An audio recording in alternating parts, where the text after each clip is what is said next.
Jadi kita akan membahas tentang biaya pemeliharaan paten atau paten sederhana. Jadi terkait paten ya atau paten sederhana yang kita mohonkan ya, itu akan diperiksa dan diberikan persetujuan apabila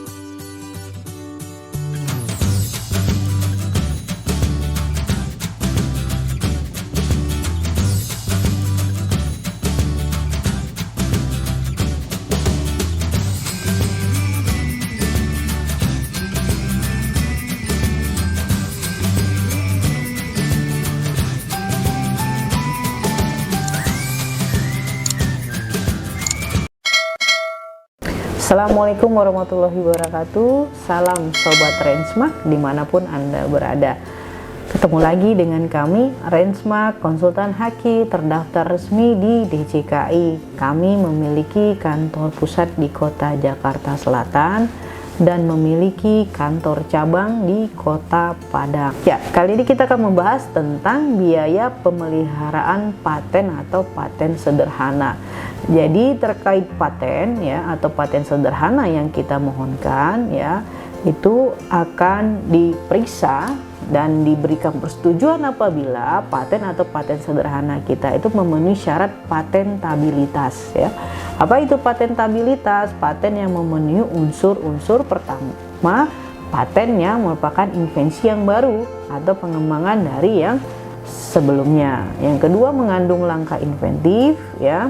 Dan yang ketiga, dapat diterapkan di industri. Nah, apabila memenuhi tiga syarat ini ya, syarat patentabilitas, maka permohonan paten yang kita ajukan akan disetujui untuk didaftar dan terbit sertifikat paten. Nah, kaitannya dengan biaya pemeliharaan paten adalah di poin ketiga, dapat diterapkan di industri. Ini adalah syarat wajibnya. Kenapa? Karena ada biaya pemeliharaan paten ya yang disetorkan ke negara. Ya, jumlahnya itu sudah ditentukan, tarifnya tiap tahun itu berbeda-beda. Nanti bisa dicek di peraturan pemerintah tentang penetapan tarif PNBP di Kemenkumham, khususnya di DJKI ya. Tarif PNBP, pembayaran biaya pemeliharaan paten, itu dibagi dua ya. Satu untuk yang umum dan yang kedua yang UKM ya, atau yang UKM dan yang umum atau non UKM. Nah, itu berbeda tarifnya. Ada di PP 28 tahun 2019 tentang penerimaan negara bukan pajak ya, tarif di wilayah Kemenkumham DJKI. Nah, nanti bisa dicek ya. Yang jelas berbeda antara tarif pemeliharaan UKM itu jauh lebih terjangkau dibandingkan dengan yang umum ya, dibandingkan dengan yang umum. Jadi tiap tahun itu akan ada peningkatan ya, kenaikan ya, semakin mendekati perlindungan akhir tahunnya itu semakin besar ya. Demikian juga dengan paten sederhana, paten yang 20 tahun begitu ya.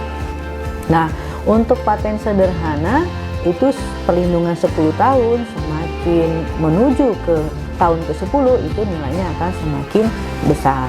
Sedangkan di paten perlindungan 20 tahun juga sama, semakin menuju ke 20 tahun maka itu biaya pemeliharaannya akan semakin besar. Nah, itu dibayarkan per tahun oleh si pemegang hak paten kepada negara ya, menggunakan instansinya adalah DJKI ya. Jadi nanti ada pemberitahuan atau bisa langsung membayarkan per tahunnya sejumlah tarif yang sudah ditentukan ya.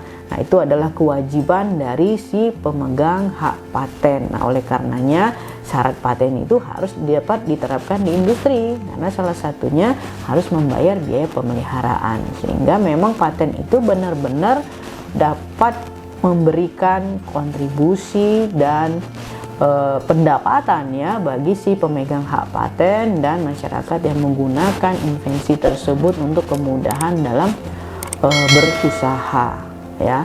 Demikian kami sampaikan, semoga ini bermanfaat. Assalamualaikum warahmatullahi wabarakatuh.